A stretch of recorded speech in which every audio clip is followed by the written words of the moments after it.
오늘 우리 하나님께서 주시는 하나님의 말씀 창세기 22장 13절에서 24절까지의 말씀입니다.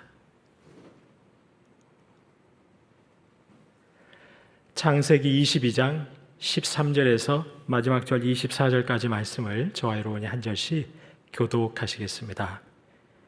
아브라함이 눈을 들어 살펴본즉 한 순양이 뒤에 있는데 뿔이 수풀에 걸려 있는지라. 아브라함이 가서 그 순양을 가져다가 아들을 대신하여 번제로 드렸더라. 아브라함이 그 땅 이름을 여호와 이레라 하였으므로 오늘날까지 사람들이 이르기를 여호와의 산에서 준비되리라 하더라. 여호와의 사자가 하늘에서부터 두 번째 아브라함을 불러 이르시되 여호와께서 이르시기를 내가 나를 가리켜 맹세하노니 내가 이같이 행하여 내 아들 내 독자도 아끼지 아니하였은즉 내가 내게 큰 복을 주고 내 씨가 크게 번성하여 하늘의 별과 같고 바닷가의 모래와 같게 하리니 내 씨가 그 대적의 성문을 차지하리라. 또 내 씨로 말미암아 천하 만민이 복을 받으리니 이는 내가 나의 말을 준행하였음이니라 하셨다 하니라.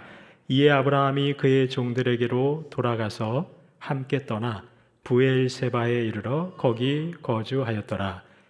이 일 후에 어떤 사람이 아브라함에게 알리어 이르기를 밀가가 당신의 형제 나홀에게 자녀를 낳았다 하였더라. 그의 맏아들은 우스요 우스의 형제는 부스와 아람의 아버지 그무엘과 게셋과 하소와 빌다스와 이들랍과 부디엘이라.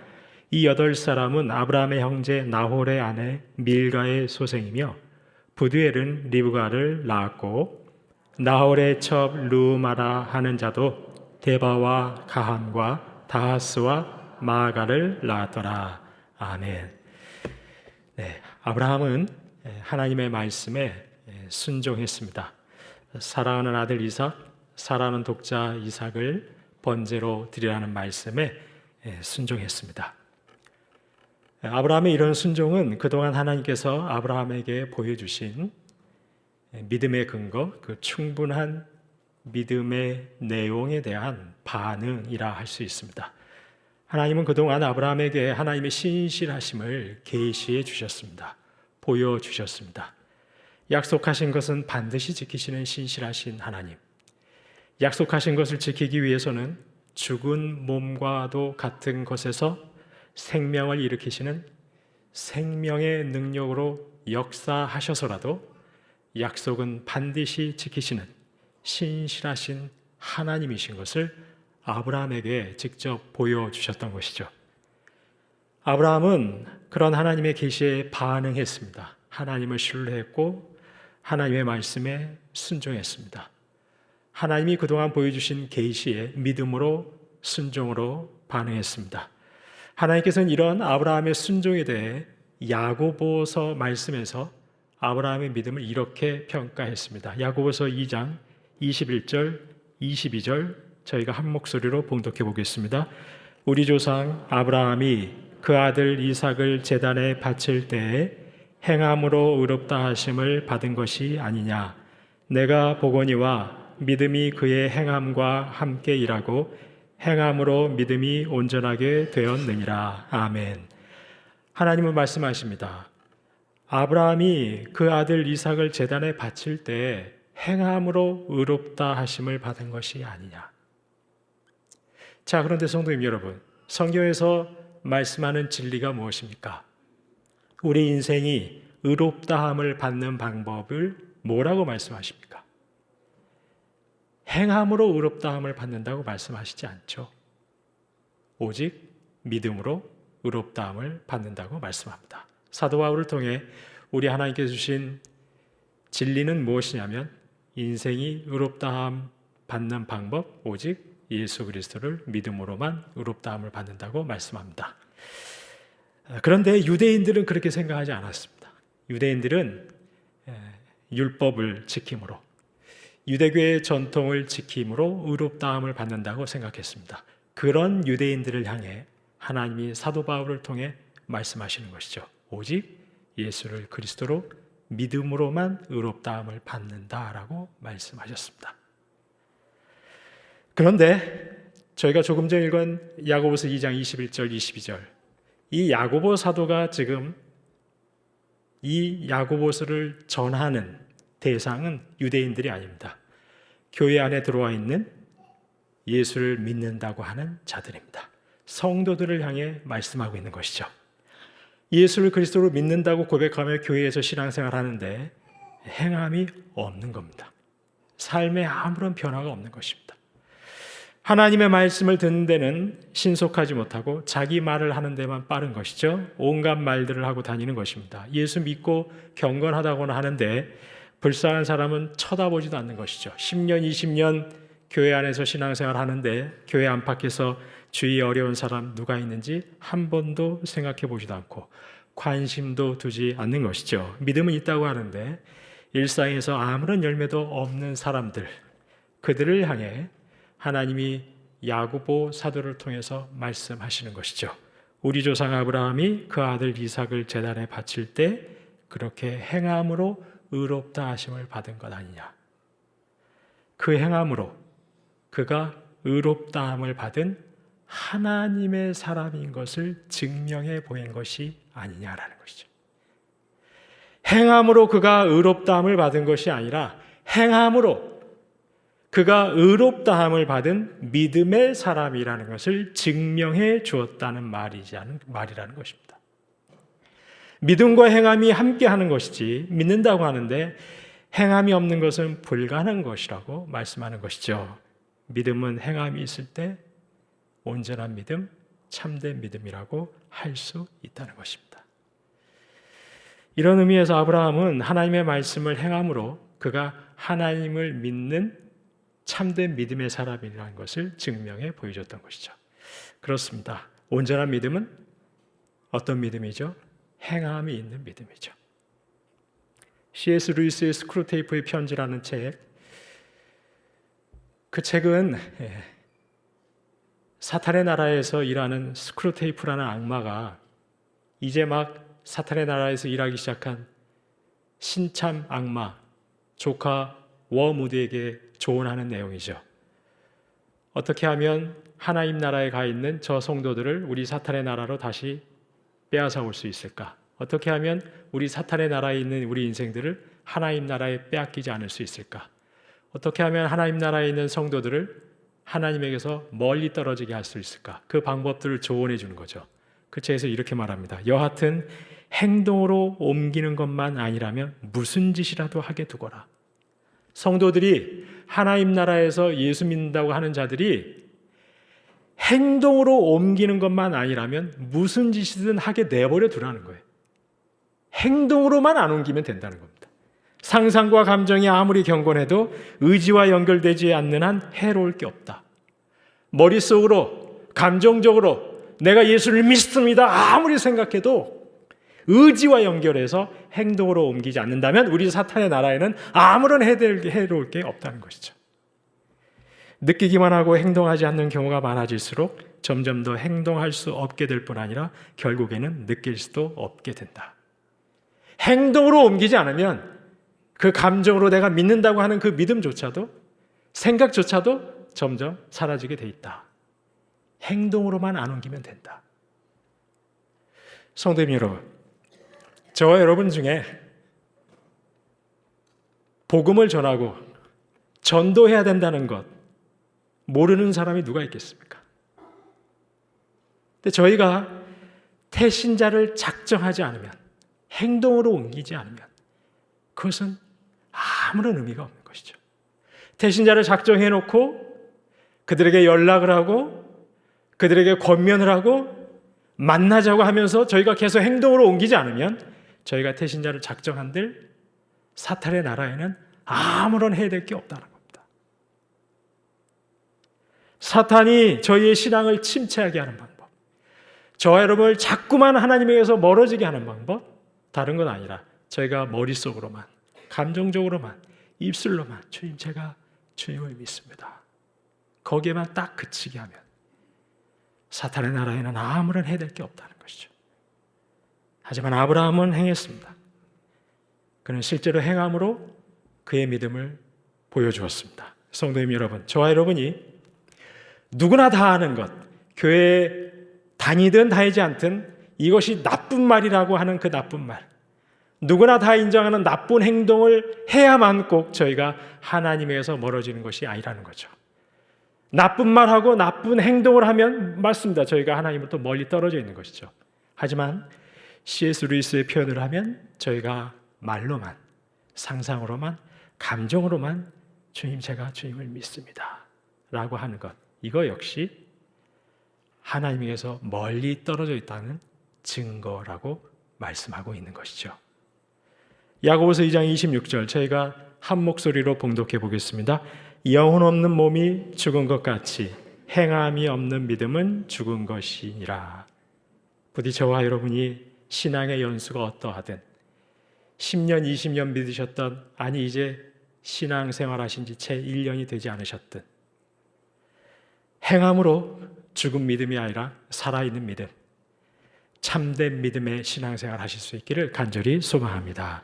자, 그러면 이렇게 아브라함이 하나님의 말씀에 행함으로 반응했을 때 하나님께서 어떻게 하고 계실까요? 아브라함에게 너의 가장 소중한 것을 드리라고 하셨을 때 그 말씀에 따라 아브라함이 행했을 때 하나님이 아브라함에게 어떤 복을 주고 계시는 것일까요? 이 시간에 하나님의 말씀에 행함으로 반응한 아브라함에게 하나님이 어떤 복을 주시는지 크게 두 가지를 살펴보도록 하겠습니다. 첫째, 하나님의 말씀에 행함으로 반응한 아브라함에게 하나님께서 여호와 이레의 하나님을 경험하게 하십니다. 하나님은 하나님 말씀에 따라 행하는 아브라함에게 한 순양을 예비해 두셨습니다. 아브라함은 그 순양을 보고 가져다가 아들을 대신하여 번제로 드렸습니다. 14절 말씀입니다. 아브라함이 그 땅 이름을 여호와 이레라 하였으므로 오늘날까지 사람들이 이르기를 여호와의 산에서 준비되리라 하더라. 하나님이 준비하신다는 여호와 이레라고 그 땅을 이름지어 불렀습니다. 하나님의 말씀에 행함으로 반응하고 나아간 아브라함. 그 아브라함은 그가 이전에는 경험해 보지 못하고 누려보지 못했던 준비하시는 하나님, 여호와 이레의 하나님을 경험하고 누릴 수 있게 되었습니다. 성도님 여러분, 우리 하나님, 저와 여러분이 미처 생각하지도 계획하지도 도모하지도 않았다는 것을 미리 예비하시고 준비해 놓으시는 여호와 이레의 하나님이신 줄로 믿습니다. 자, 그런데 그 여호와 이레의 하나님을 누구나 다 경험할 수 있는 것일까요? 하나님은 항상 저와 여러분에게 미리 예비하시고 준비해 놓으신 것이 있습니다. 그러나 그것을 저희 모두가 다 경험하고 누릴 수 있는 것은 아닙니다. 만약 아브라함이 하나님께서 나타나셔서 내 사랑하는 독자 아들 이삭을 모리아 산으로 가서 번제로 드리라는 그 말씀을 듣고 아브라함 자신의 생각과 사고체계 안에서 이것은 도저히 불가능한 일이다, 내가 아는 하나님은 이런 하나님이 아니시다 판단하고 그가 하나님 말씀에 순종으로 반응하지 않았을 때 그는 절대로 여호와 이레의 하나님을 경험할 수가 없었을 것입니다. 그가 하나님의 그 말씀을 듣고 뜬 눈으로 밤을 새워 아침에 일찍이 일어나지 못하고 모든 것을 준비하여 모리아 산을 향하여 출발하지 않았다면 그는 여호와 이레의 하나님을 경험할 수가 없었을 것입니다. 그가 모리아 산을 향하여 3일 길을 걷는 동안 불릴 듯 일어나는 의구심과 회의심 때문에 견디지 못하고 다시 브엘세바로 돌아가고 말았다면 아브라함은 절대로 여호와 이레의 하나님을 경험할 수가 없었을 것입니다. 그가 모리아산 앞에 이르렀을 때, 모리아산을 올라가고 있을 때 아들 이삭이 묻는 그 질문, 아버지요, 불과 나무는 있는데 번제로 드릴 어린 양은 어디 있습니까? 그 기가 막힌 질문 앞에 온 심령이 다 무너지면서 내가 도저히 못하겠다고 모리아산 끝까지 제단까지 올라가지 못하고 그가 다시 브엘세바로 돌아가 버렸다. 아브라함은 절대로 여호와 이레의 하나님을 만날 수가 없었을 것입니다. 여호와 이레의 하나님, 친히 준비하시고 예비하신 하나님을 저희가 직접 경험하고 누리는 것은 모리아산까지 다가가서 하나님이 예비하신 그 제단 앞에까지 갔을 때, 끝까지 순종으로 반응했을 때 여호와 이레 하나님을 경험할 수가 있는 것입니다. 창세기 22장 12절에서 우리 하나님 말씀하시죠. 네가 내 아들 내 독자까지도 내게 아끼지 아니하였으니 내가 이제야 네가 하나님을 경외하는 줄 아노라. 마지막 순간까지 순종으로 나아간 아브라함에게 하나님이 네가 이제야 하나님을 경외하는 줄 알겠다. 하나님을 경외해서 하나님의 말씀을 무겁게 여기고 끝까지 순종으로 나아간 아브라함에게 이제야 네가 하나님을 경외하는 줄 알겠다. 그러면서 하나님께서 여호와 이레 하나님을 아브라함으로 하여금 경험하고 누리게 하셨던 것입니다. 성도님 여러분, 아브라함이 멀리서 모리아 산을 바라보았을 때 그는 그 멀리서 하나님이 예비하신 순양을 볼 수가 없었을 것입니다.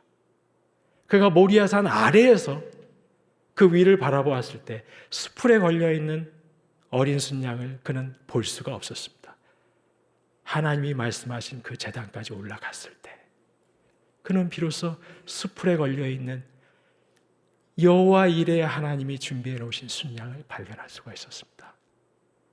저와 여러분 역시 끝까지 하나님의 말씀에 행함으로 반응하는 순종으로 나아가셔서 준비하시는 하나님, 여호와 이레 하나님을 늘 경험하시는 그런 복을 누리실 수 있기를 간절히 소망합니다.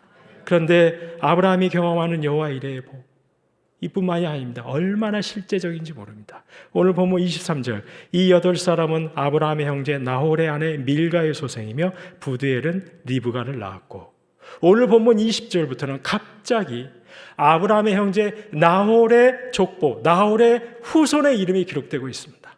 성도님 여러분, 사실 창세기 22장 아브라함이 하나님의 말씀에 행함으로 반응하는 내용 아닙니까? 그동안 아브라함이 12장부터 걸었던 믿음의 여정의 절정의 순간이 아닙니까? 아브라함이 하나님에게 끝까지 순종하며 행함으로 나아갔을 때 여호와 이레 하나님을 경험하고 이러이러한 복을 주었다고 하나님이 그렇게 말씀하고 있지 않습니까? 그렇다면 거기까지 딱 기록한 다음에 창세기 22장이 맞춰지면 되는 것이죠. 그런데 갑자기 22장이 끝나기 전에 아브라함의 형제 나홀의 족보와 후손들의 이름이 기록되고 있습니다. 나홀이 그의 아내 밀가의 사이에서 8명의 아들을 낳았다고 합니다. 그런데 그 8명의 아들들 중에 유독 부두엘이 딸 리브가를 낳았다는 사실을 기록하고 있습니다. 지금 이 족보에서 우리 하나님 누구 말하고 싶은 것이죠? 누구 보라는 것이죠? 리브가 보라는 겁니다. 리브가가 누굽니까? 훗날 이삭의 아내가 되는 사람이죠. 아브라함은 생각하지도 못하고, 아브라함은 그 순간 계획하지도 못하고 있었던 이삭의 아내가 될 사람, 하나님께서는 그 이삭의 아내가 될 사람까지 예비해 두고 계신다라고 말씀하고 있는 것이죠. 바로 20절부터 시작하는 나홀의 이 족보, 이것이 바로 여호와 이레 하나님이 얼마나 실제적으로 믿음으로 순종으로 반응하는 이들에게 예비해 주시는 하나님이신지 그 신뢰를 보여주고 있는 것이죠. 성도님 여러분, 저와 여러분 역시 하나님을 경외하심으로 하나님 말씀에 입술과 머리로만이 아니라 행함으로 끝까지 반응하셔서 이렇게 실제적으로 복을 주시는 여호와 이레 하나님을 경험하실 수 있기를 주님의 이름으로 축원합니다.